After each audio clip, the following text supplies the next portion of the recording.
Hey, what's up, guys? Dave here, coming to you from my basement bunker where I'm hiding from the disgusting heat of southern Utah. That's right, folks. Summer's in full swing here. Temps are predicted to reach 112 this week. And with these hot temps, that means I'm a little less than excited to jump in the side-by-side and get baked like a hot potato. And combine that with daily 6 a.m. practices with my son's mountain bike team. I'm finding it a little hard to get out in the side-by-side and go for an enjoyable ride lately. But never fear, folks. I got something special planned for today. So sit back on the couch, crack open a refreshing beverage of your choice, and grumpy old man Uncle Dave is going to teach you how to not become that guy out on the public trails. You never there you go, there you go. Love was you lived your life with mouths of bitterness. And I'm just gonna say it, I'll say it. I used to think that you were right in this, but maybe you were wrong. I'm just gonna say it, I'll say it. There seems to be a huge influx of new people that are enjoying the great outdoors. Unfortunately, these people also seem to be new at doing life as a responsible adult. Many of these people new to the outdoor life are actually uneducated babies dressed up to look like adults. In their minds, the world revolves around them, and they are the only important thing in this universe. Now, exactly what do I mean when I say that guy? Well, it really means a lot of things. We've all met that guy out on the trails. He's the guy that just leaves you asking why. Like, really, why? For ease of conversation, I'm just going to refer to this hypothetical that guy as just Carl, or possibly a group of Carls. Carl seems to have never learned basic, acceptable social behavior. Take, for example, about a month ago, Garrett and I had just finished up a large group ride. There were probably 30 of us. It was actually a work party for Garrett's, he had all his employees out there doing a work party. 25, 30 of us just hanging around a large parking lot at the trailhead. We were tailgating. Barbecue going on, Garrett's cooking burgers, we had chairs out, we were just having a good old time. A whole group of Carls shows up, and these Carls, they're flying through the staging area in their side-by-sides. This is a dirt lot, and they're just going for it. But, hold on, gets better. There was one particular Carl in that group, actually a little behind the rest of the group.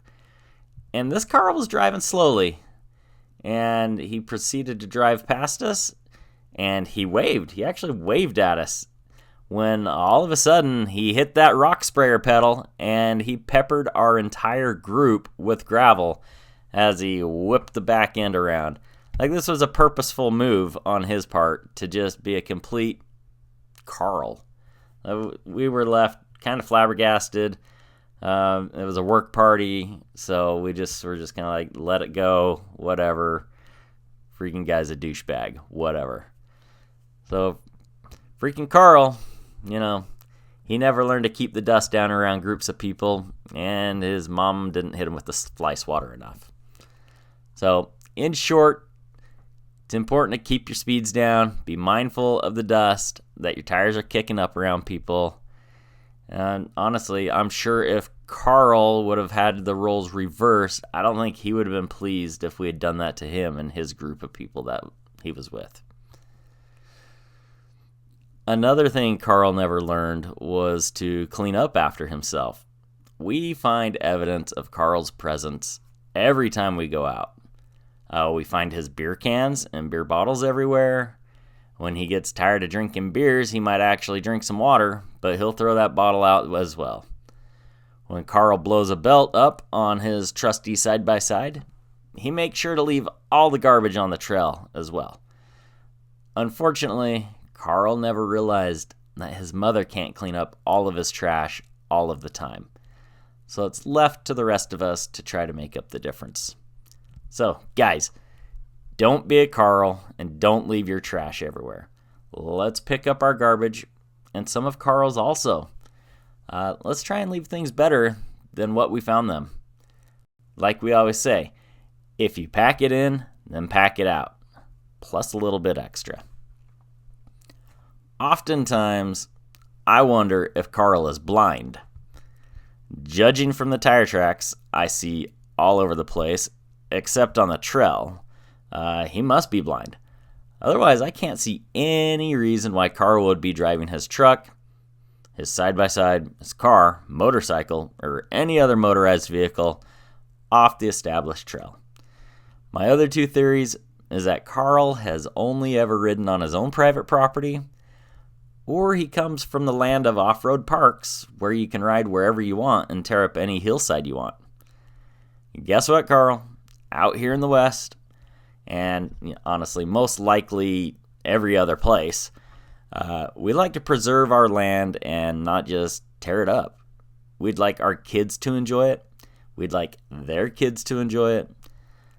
We have literally thousands upon thousands of miles of established trails, roads to ride on. So really, there's no reason to think you're important enough that you need to make your own trail. The sad reality is that we are losing our areas for riding. And those who ride off trail give ammunition to those who want those areas closed. The BLM, Forest Service, they're always actively looking for trails to shut down. They claim they're looking for trails to open, but let's be honest, they're not. Just look at all the environmentalist groups that are constantly litigating in the courts, trying to get places shut down. It's a huge thing out here in Moab area. It's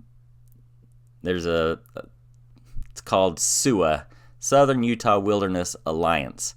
All they do, their whole goal in life, is to tie up the government in lawsuits to try and shut down hundreds of thousands of acres of public lands. That's their main objective, to close it down to all public use. They want everything to be wilderness.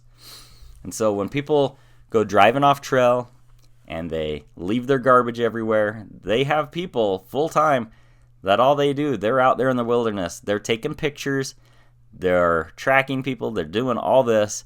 There's even been instances where they've had their own little things of eco-terrorism to make it look like it's the off-road community doing these things. Anyways, I'm going off on a tangent. So, stick to the well-established trails. There's no reason to be off of them. And also, Carl, talking to you, if your side-by-side is wider than 50 inches, then stay off the 50-inch trails, please. You don't need to be on them. Guys, don't be a Carl. Seriously.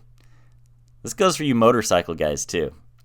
For some reason, you guys on bikes think you can just go anywhere you want. And you have a thought that it only leaves behind a tiny little single track. Well, when there's 8 of you, that's 8 single tracks all at one time. Anyways, I'm going off on nothing here. Okay, this one, back to the motorcycles, is for the sake of the motorcycle guys who love riding single track trails. Carl, if you see a sweet looking trail, but it looks like only dirt bikes are riding it, then please don't cram your stupid side-by-side down the single track trail. These guys on dirt bikes just want to be, they don't want to get run over by a side-by-side. Especially one being driven by you, Carl, where you don't belong. Another Carl thing to do is to buy the highest horsepower machine he can get and then proceed to do donuts in it until he flips it on its lid. This generally takes, approximately 34 seconds into his maiden voyage. And, typically he's got his hand hanging out the window and trying to, stop it from rolling, and then he loses a hand. So, if you're new to the sport with a new machine, please take time to learn how your machine drives and what it's capable of. As much as we all want to do it for Dale, most of us have no business attempting to drive like a NASCAR driver. Alright guys, obviously if your name's Carl, I don't really mean any offense to you personally. It's just a name I picked out. But it all boils down to a basic respect for people and a basic respect for the lands that we have to ride on.